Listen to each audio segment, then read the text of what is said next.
오늘은 다 같은 부모가 아닙니다 라는 제목으로 하나님 말씀을 증거하도록 하겠습니다. 지난 시간에 요셉이 엄격하게 형들을 대하면서 그들의 자루에 곡식을 넣으며 여분의 식량과 돈을 몰래 넣어주었다는 이야기를 나누었습니다. 오늘은요, 이제 그들이 돌아가면서 겪는 에피소드입니다. 요셉의 형들은 둘째 시므온을 남기고 가나안 땅에 굶고 있는 가족들을 위해 길을 떠납니다. 시므온을 되찾기 위해서는 조건이 있었죠. 뭐였죠? 막내 베냐민을 데리고 와야 합니다. 즉 이들은요, 가족들에게 식량을 전해어 주고 그 다음에 막내 베냐민을 돌아와야 하는 일정을 가지고 있습니다. 아마 그 발걸음이 그리 힘차지는 않았을 겁니다. 걱정과 근심으로 가득 찬 여정이었을 테죠. 만약 이 식량들을 전해준 다음에 베냐민을 데리고 오지 못하면 어떡하지? 라는 고민들이 있었을 겁니다. 그렇게 터덜터덜 걷다가 하룻밤 묵어갈 곳에 들렸습니다. 하루를 쉬어가야 하니 이제 몸도 녹여야 되고 또 무엇을 해야 해요? 식사를 해야 하는 거죠. 자신들도 먹어야 하지만 또 짐을 싣고 가는 짐승들이 있잖아요. 그 짐승들을 위해서도 식사를 준비해야 합니다. 그래서 짐을 풀다 보니 곡식값으로 주었던 돈이 어떻게 돼 있어요? 그대로 자루 안에 들어가 있는 것을 보게 됩니다. 성도님들이 만약에 요셉의 형들이었습니다. 실컷 혼나고 조건을 가지고 돌아가는 길에 자루 안에 내가 드렸던 돈이 그대로 들어 있습니다. 기분이 어떨까요? 와, 돈이 들어 있어. 이러진 않을 거 아니에요, 그렇죠? 그 심경이요, 28절에 고스란히 기록이 되어 있습니다. 우리 같이 한번 읽어보겠습니다. 그는 이것을 자기 형제들에게 알렸다. 내가 낸 돈이 도로 돌아왔다. 나의 자루 속에 돈이 들어 있어. 이 말을 들은 형제들은 어리 빠진 사람처럼 떨면서 서로 쳐다보며 한탄하였다. 하나님이 어찌하여 우리에게 이런 일을 하셨는가? 그림이 그려지지 않습니까? 그들은 완전히 넋이 나가버렸습니다. 서로 쳐다보면서 어쩔 줄 몰라 하고 있는 거죠. 사건을 모두 다 알고 있는 우리들은 그냥 그렇구나 라고 생각을 하지만요, 요셉의 형들에게는 이 모든 사건이 하나님께서 그들에게 내리신 징벌처럼 느껴졌습니다. 이집트 총리가 준 누명, 그리고 감옥에 갇힌 일, 막내 동생을 데려가야 하는 것, 이제 자신들마저도 도둑으로 몰리게 된 이 상황 어느 것 하나까지도 곤욕이 아닌 것이 없었던 것이죠. 여기서 참 신앙인이었다면 아마 하나님께 회개를 했을 겁니다. 하나님, 내가 너무 잘못했습니다. 나를 용서하여 주시고 주님께서 이 일들을 다 변화시켜 주시옵소서라고 기도했겠죠. 사실 형들은요, 그래야만 하는 인물들이었습니다. 그런데 그렇게 하는 것이 마땅함에도 불구하고 이런 말을 합니다. 하나님이 어찌하여 우리에게 이런 일을 하셨습니까? 아직 정신 못 차리고 있는 거죠. 주님께 지금 억울함을 토로하고 있는 거잖아요, 그렇죠? 하나님, 왜 나에게 이런 일을 보여주셨습니까? 라고 뻔뻔하게 요구하고 있는 겁니다. 아마요, 그들의 마음은 돈을 바로 돌려주기 위해 이집트로 가는 것이 좋았겠다는 생각을 했을 수도 있습니다. 빨리 억울함을 벗어나야 되니 말이죠. 하지만 그럴 수가 없었습니다. 왜 그렇습니까? 지금 가나안 땅에 있는 가족들이 쫄쫄 굶고 있었기 때문인 거죠. 그래서 그 형들은 울며 겨자 먹기식으로 가나안 땅으로 돌아갑니다. 그리고 자신들에게 있었던 내용을, 그 자초지종을 야곱에게 이야기합니다. 그 내용이 29절에서 34절이죠. 우리 좀 길지만 함께 읽도록 하겠습니다. 29절에서 34절입니다. 그들은 가나안 땅으로 아버지 야곱에게 돌아가서 그동안 겪은 일을 자세히 말씀드렸다. 그 나라의 높으신 분이 우리를 보더니 엄하게 꾸짖고 우리 나라를 엿보러 간 첩자로 여기는 것입니다. 그래서 우리는 그에게 우리는 정직한 사람입니다. 우리는 첩자가 아닙니다. 우리는 모두 한 아버지의 자식들로서 12 형제입니다. 하나는 잃고 또 막내는 가나안 땅에 우리 아버지와 함께 있습니다 하고 말씀드렸습니다. 그랬더니 그 나라의 높으신 분이 우리에게 이르기를 어디 너희가 정말 정직한 사람들인지 내가 한번 알아보겠다. 너희 형제 가운데서 한 사람은 여기에 나와 함께 남아있고 나머지 너희 집안 식구들이 굶지 않도록 곡식을 가지고 돌아가거라. 그리고 너희 막내 아우를 나에게로 데리고 오너라. 그래야만 너희가 첩자가 아니고 정직한 사람이라는 것을 내가 알 수 있겠다. 그런 다음에야 내가 여기 잡아둔 너희 형제를 풀어주고 또 너희가 이 나라에 드나들면서 장사할 수 있게 하겠다 하였습니다. 아멘. 29절에는요, 이 형들이 야곱에게 겪은 일을 상세하게 말했다라고 했지만 사실 이 성경 구절을 본 사람들은 알 수 있습니다. 이들은요, 아버지에게 일부러 모르는 내용들을 누락시켜서 이야기를 합니다. 어떤 내용들이 빠져 있냐면요, 그들이 3일 동안 갇혀 있었던 일, 그리고 그 자리에서 요셉의 일들을 두고 서로 나누었던 일, 그리고 시므온이 결박당했다라는 사실까지도 전부 내용의 이야기에 삭제가 되어 있다라는 겁니다. 또요, 여기서 요셉을 이야기할 때 그냥 높으신 분이라고 말을 하잖아요. 사실은 그가 누구인지 알고 있었습니다. 그는 이집트의 최고 권력가의 다음인 총리라는 것을 알고 있었죠. 만약에 야곱에게 총리라는 말을 그대로 했으면 걱정이 훨씬 더 심해질 거 아닙니까? 그러니까 총리라는 말을 그냥 높으신 분이라고 표현을 했었습니다. 그리고 34절의 마지막 부분을 보면은요, 베냐민을 데리고 왔을 때 형제를 풀어주는 것까지는 사실이지만 이 나라에 드나들면서 장사를 할 수 있게 하겠다라는 말은 전혀 이야기되지 않은 내용이기도 합니다. 참 교묘하죠. 교묘하게 거짓말을 하죠. 사실요, 이 집안의 가풍이 뭐예요? 거짓말이잖아요. 그렇죠? 예. 할머니 리브가부터 해가지고 외삼촌 라반, 그리고 야곱, 그 자녀들까지도 거짓말을 진짜 잘하는 것 같습니다. 야곱의 본 이름이 속이는 자라는 뜻이잖아요. 그 이름에 걸맞게 아주 넌더리가 날 정도로 거짓말을 찰지게 합니다. 특별히 마지막에 자유롭게 장사할 수 있게 해주겠다라는 말을 덧붙임으로 인해서 권력과 돈을 좋아했던 야곱에게 아주 구미가 당길 만한 내용으로 마무리했다는 것을 우리는 알 수 있습니다. 왜 흔히 우리가 머리가 좋다라고 얘기할 때 쟤 참 똑똑하다라고 말하잖아요. 근데 형들은 똑똑하다라는 말은 좀 안 어울리고 영악하다라는 단어가 참 어울리는 사람들입니다. 그들은요, 자신들의 짜놓을 수 있는 지혜를 최대한 짜내어 유리하게 판을 이끌어가려고 애를 쓰는 모습을 볼 수 있습니다. 여태까지 겪었던 일을 이렇게 야곱에게 소상하게 이야기를 했습니다. 그리고 이제 자루를 풀어놓게 되는 거죠. 그러자 기겁할 만한 일이 발생합니다. 35절이죠. 우리 같이 읽겠습니다. 그들은 자루를 비우다가 각 사람의 자루에 각자가 치른 그 돈꾸러미가 그대로 들어있는 것을 보았다. 그들과 그들의 아버지는 그 돈꾸러미를 보고서 모두들 겁이 났다. 아멘. 전에는 한 사람의 자루에만 돈이 들어있는 줄 알았습니다. 그런데 각자의 자루에 돈꾸러미가 그대로 들어있는 것을 확인을 하게 됩니다. 두렵죠. 두려움이 엄습했습니다. 야곱과 그 형제들이, 요셉의 형제들이 그렇게나 좋아했던 돈이지만 그것을 보는 순간 그들에게는 기쁨과 성취의 감정이 아닌 공포와 소름이 몰려들었습니다. 잠시 좀 다른 이야기를 한번 해보겠습니다. 어떤 공동체라는 게 있잖아요. 그 공동체가 화목하고 단단한지 아니면 그렇지 않은지를 판단하는 구분법이 있습니다. 그것이 무엇인지 아십니까? 어려움이 닥쳤을 때, 고난이 있을 때 그것을 어떻게 헤쳐나가는가를 보면 된다라는 겁니다. 만약에 끈끈한 공동체라면 그것을 헤쳐나가기 위해서 모두가 다 한마음이 되어서 해결책을 내놓을 겁니다.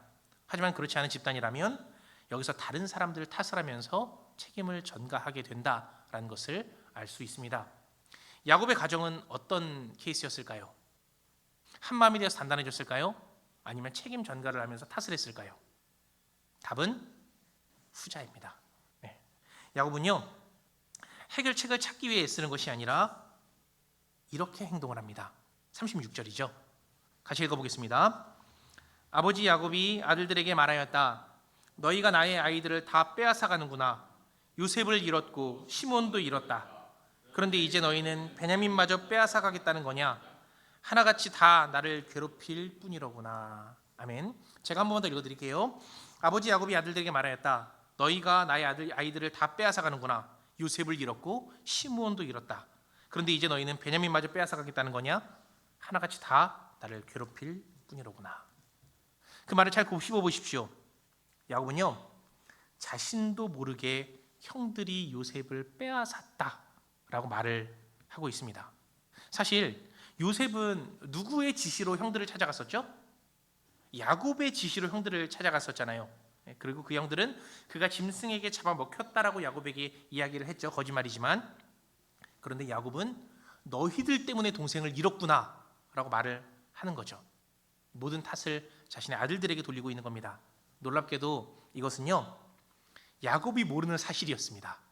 그런데 정말 그렇게 된 것이죠. 야곱의 남 탓에 아주 뜨끈한 진실이 묻어 있었던 겁니다. 그리고요, 야곱이 그 뒤의 말을 통해서 자신이 어떤 것을 사랑하는지, 어떤 아들을 좋아하는지 알 수 있게 됩니다. 야곱이 이렇게 말하죠. 너희들 때문에 요셉도 잃었고 시몬도 잃었다. 너희들 때문에 요셉도 잃었고 시몬도 잃었다. 이상하죠? 왜요? 요셉은 죽었다라고 생각을 하잖아요. 근데 시몬은 어떻습니까? 죽었습니까? 살아있잖아요. 거기에 묶여있는 거잖아요. 즉 이 말의 뜻은 뭐예요? 베냐민을 내어주지 않겠다라는 의미입니다. 시몬은 아직 죽지 않았습니다. 막내 베냐민만 데려가면 분명히 시몬을 풀어주겠다고 약속을 하죠. 그런데 말의 뉘앙스를 보면은요, 분명 야곱은 시몬이 그냥 죽었다라고 단정을 해버리는 것 같습니다.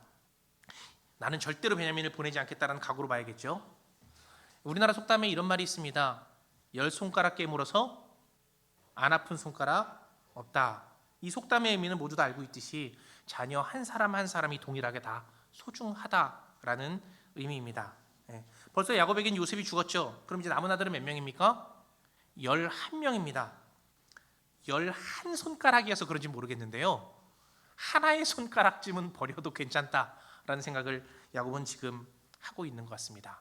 아니면 손가락을 버려도 되는 건지 떼내도 되는 건지 물지 않아서 그런 건지는 모르겠지만 어쨌든 지금 현재 야곱의 태도를 보면 10명의 아들이 다 죽어나간다고 해도 막내 베냐민만은 내가 어떻게든 지키겠다라는 생각을 가지고 있는 것 같습니다. 그러니 시몬 따위는 이제 안중에도 없는 것이겠죠. 이런 상황 속에서 장남이 나서서 이렇게 이야기합니다. 37절이죠. 우리 같이 한번 읽어보겠습니다. 르우벤이 아버지에게 말하였다. 제가 베냐민을 다시 아버지께로 데리고 오지 못한다면 저의 두 아들을 죽이셔도 좋습니다. 막내를 저에게 맡겨주십시오. 제가 반드시 아버지께로 다시 데리고 오겠습니다. 아멘. 르우벤이 이렇게 얘기합니다. 제가 베냐민을 반드시 아버지께로 다시 데리고 오겠습니다. 만약에 그렇게 하지 못한다면 제 두 아들을 죽이셔도 좋습니다. 막내를 꼭 저에게 맡겨주십시오. 반드시 데려오겠습니다. 르우벤은요, 자신의 두 아들을 담보로 한 파격적인 제안을 합니다. 사실 이거는 일반적인 부성애라고 보기는 어렵죠. 형제를 위해서 내 아들을 죽일 수 있습니까? 그건 쉬운 일이 아니잖아요. 시몬에게는 그가 좋은 형일지 모르겠으나 두 아들에게는 아주 못된 아빠가 되는 것이니 말이죠. 아마도 이것은 그 르우벤의 다짐을 얘기했던 것 같습니다. 제가 이 정도로 작정을 하고 있습니다. 그 결연함을 아버지에게 보이기 위해서 두 아들을 담보로 제가 다녀오도록 하겠습니다 라고 말을 하는 것인지도 모르겠습니다. 이것을 보면서요, 제가 느꼈던 것은 그래도 르우벤이 많이 성장했구나라는 겁니다. 아버지의 첩인 빌하를 범했던 르우벤이죠. 그리고 형제들이 요셉을 죽이고 팔려고 했을 때에 그들을 방조했던 르우벤입니다. 수수방관하면서 지켜만 봤었죠. 그런데 이제 둘째 동생을 위해서 내가 내 모든 가족을 걸고 이거를 행하겠습니다라는 르우벤을 봤을 때 아마 르우벤은 좀 성장한 것이 아닌가라는 생각이 듭니다. 그의 이 행동은 야곱의 걱정을 내려놓아도 된다라는 안심의 말이었지 않습니까? 그것과 또 그는 이 공동체를 위해서 내가 희생하겠다라는 말이기도 합니다. 참 재미있죠. 지금 현재 그들의 가족 가운데서 양식은 떨어졌습니다. 그런데 양심은 회복되고 있는 것으로 보입니다. 비록 그의 의지가 바람직한 다짐은 아니었습니다. 아들들을 걸었으니 말이죠. 그래도 그가 잘하고 있구나, 믿음이 성장하고 있구나라는 것을 보여주는 것은 아닐까라는 생각이 듭니다. 하지만 놀랍게도요, 그 말은 거절에 부딪힙니다. 38절이죠. 우리 같이 읽겠습니다. 야곱은 말하였다. 막내를 너희와 함께 그리로 보낼 수는 없다. 그 아이의 형은 죽고 그 아이만 홀로 남았는데 그 아이가 너희와 같이 갔다가 또 무슨 변을 당하기라도 하면 어찌하겠느냐. 너희는 백발이 성한이 늙은 아버지가 슬퍼하며 죽어서 스올로 내려가는 꼴을 보겠다는 거냐. 참 재미있죠. 다른 사람들이 들으면요, 마치 이 집안의 아들은 몇 명인 것처럼 보입니까? 2명만 있는 것처럼 보입니다. 그 아이의 형은 죽고 이 아이만 홀로 남았다라고 라는 말이 그것처럼 들리게 되는 거죠. 마치 요셉만이 그의 형이고 나머지 10명은 아무것도 아니다 라고 들리기도 하고, 또 너희들과 이 아이는 다르다 라는 철저한 구별로 들리기도 합니다. 지금 다른 아들들이 사실 다 듣고 있는 거잖아요. 서운하고 섭섭한 이야기만 연속으로 꺼내고 있는 거죠. 다른 사람들은 다 변을 당해도 괜찮아. 하지만 얘만은 절대 안 돼. 만약에 얘가 없으면 나는 평생 슬퍼하고 죽어서도 지옥으로 내려갈 거야 라는 이야기를 합니다. 조금 전에 보았던 르우벤의 결연한 다짐이 있지 않았습니까? 그것처럼 야곱도 베냐민을 지키겠다라는 의지가 정말 대단하게 느껴집니다. 그렇게 그는 르우벤의 제안을 거부합니다. 저는요, 이 구절들을 보면서 야곱이 참 못났다라는 생각이 들더라고요. 아유, 못났어. 라헬을 사랑한 것까지는 오케이. 그리고 라헬에게서 나온 아들 둘도 예뻐하는 것까지도 오케이. 그런데 하나님을 믿는 자녀가 다른 이웃도 아니고 다 자기 자녀들인데 어떻게 이렇게 대할 수 있을까? 참 못났다라는 생각이 듭니다. 사실요, 성경에서 참 많은 믿음의 인물들이 등장을 하죠. 그런데 재미있게도 그 성경에서는요, 자녀 관계에서 좋은 결과를 내는 인물들은 그렇게 많이 있지 않습니다. 당대 의인이었다라는 노아가 있었죠. 노아가 술을 진탕 먹고 빨개 먹고 잠을 자지 않습니까? 그때 한 아들이 어휴 저것 보세요 형님들 라고 하니까 노아가 어떻게 해요? 그 아들을 가감없이 그냥 저주해버리죠. 그래서 그들은 노예가 될 것이다 라는 저주를 합니다. 그리고요, 이삭 또한 마찬가지였습니다. 이삭이 노년에 눈이 어두워졌다라는 말은 영적으로 어두워졌다라는 것을 의미하잖아요. 그렇게 됐을 때에 이삭은 하나님이 약속하셨던 약속의 사람 야곱을 버리고 에서를 택하게 됩니다. 하지만 그 택함이 결코 자기의 순리대로 가지 않았죠. 리브가와 야곱의 공동 작전으로 인해서 결국은 야곱을 축복해 주게 되죠. 그것으로 인해서 아마 리브가와 야곱과의 관계도, 그 야곱과 에서와의 관계도, 그리고 야곱과 이삭과의 관계도 그리 좋지는 않았을 겁니다. 그리고요, 성경에 아주 위대한 인물이 있죠. 하나님의 마음에 합한 자, 하나님의 마음에 딱 들어맞는 자라고 얘기했던 다윗이 있었죠. 그 다윗도요 자녀 문제만큼은 온전하지 못했습니다. 자녀들이 서로 형제자매끼리 몸을 범하기도 하고 서로 죽이고 죽는 비극이 나타나게 되기도 합니다. 그리고 오늘 본문에 등장하는 야곱 역시 마찬가지였습니다. 아들에 대한 집착으로 인해서 영적인 눈마저 어두워져 버린 야곱. 자신이 소중하게 생각하는 두 아들을 다른 아들들과 비교하며 그들의 생명과 절대 바꿀 수 없다라고 고집을 부리는 집착과 그리고 사랑을 보여주는 그 모습이 결코 하나님이 보시기에는 좋은 모습으로 나타나지는 않았을 겁니다. 저는요, 여기서 또 다른 인물을 하나 더 생각해 보려 합니다. 성경에 이렇게 좋은 부모가 없지만 우리에게 보여준 아주 좋은 순종의 부모가 한 명 있기는 합니다. 우리도 알고 있는 사람이고요, 주님께서 아주 흡족해 하시는 사람이기도 합니다. 이미 창세기에서 묵상했던 사람이죠. 하나님께서 그 아들을 번제로 바쳐라라고 했을 때에 가감없이 그를 바치려고 애썼던 인물입니다. 그 사람의 이름은 아브라함이죠.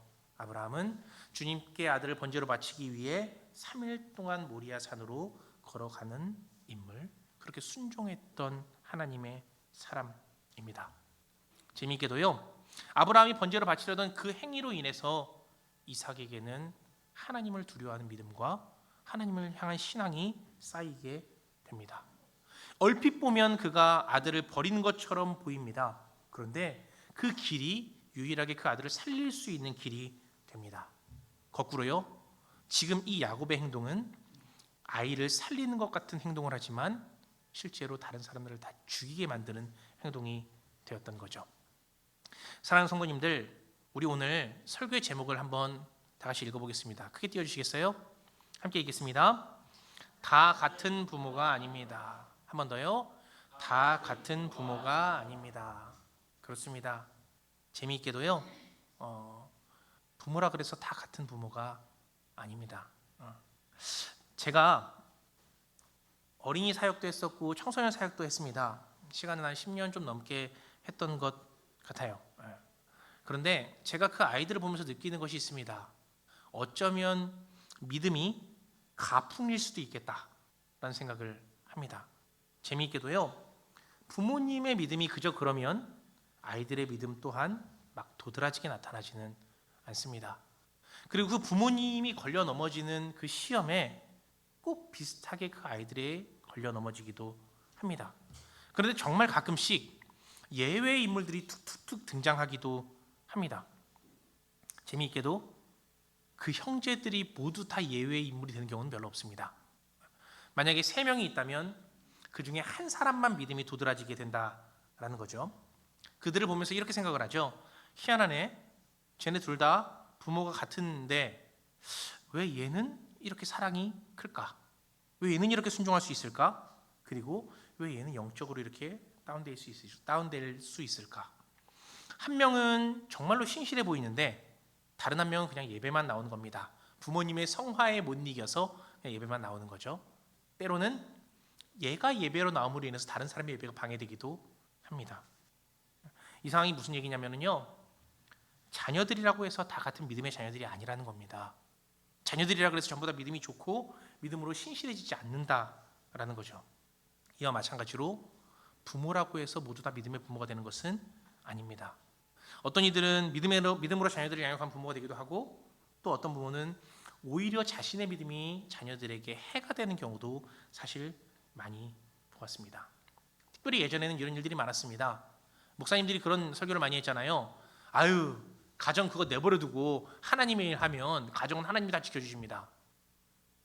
그리고 그 자녀들은 결국 교회를 떠나게 되고 그 부모만 집착과 같은 신앙생활을 하는 경우가 참 많이 있었습니다.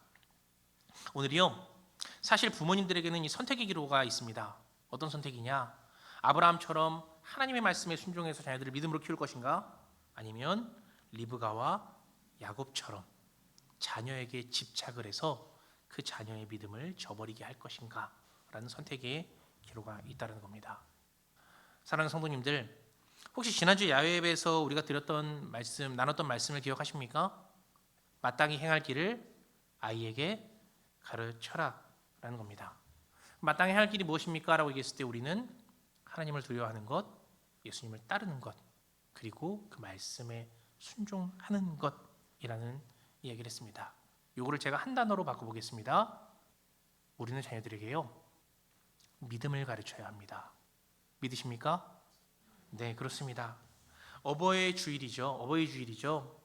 오늘 자녀들에게 부모님을 잘 섬겨야 합니다라는 귀한 축복의 말씀보다 어버이들의 경종을 울리는 말씀을 좀 나눴었습니다.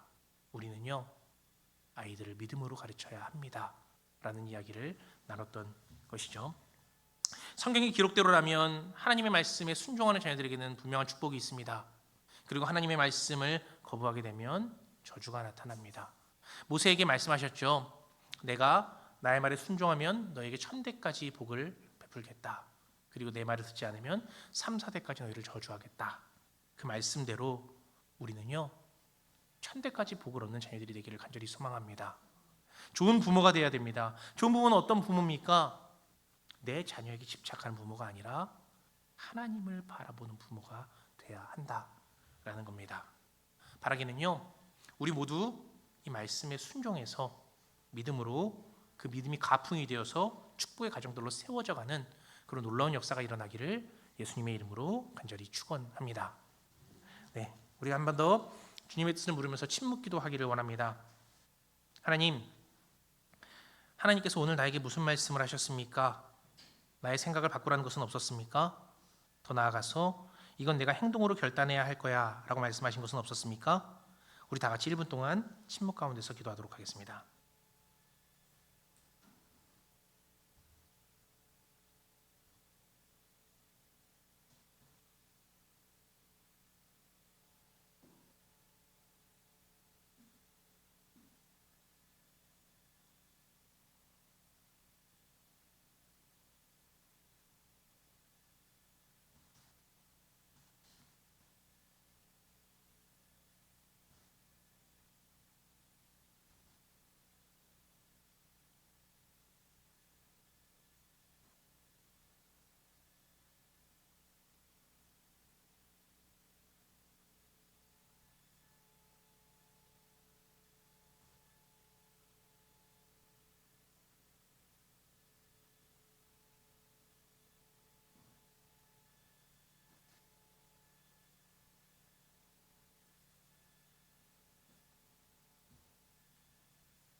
하나님 아버지, 우리는 어려움들이 있었을 때 남탓만 했던 것은 아닙니까?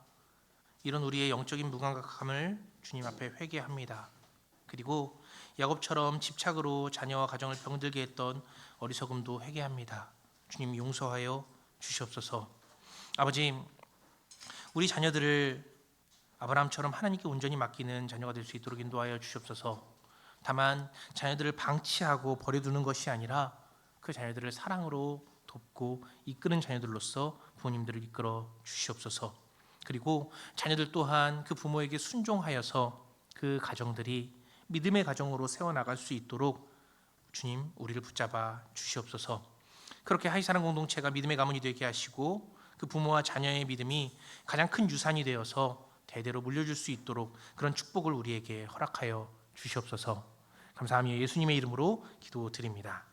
아멘. 이제 모두 자리에서 일어나서 함께 찬양하시겠습니다.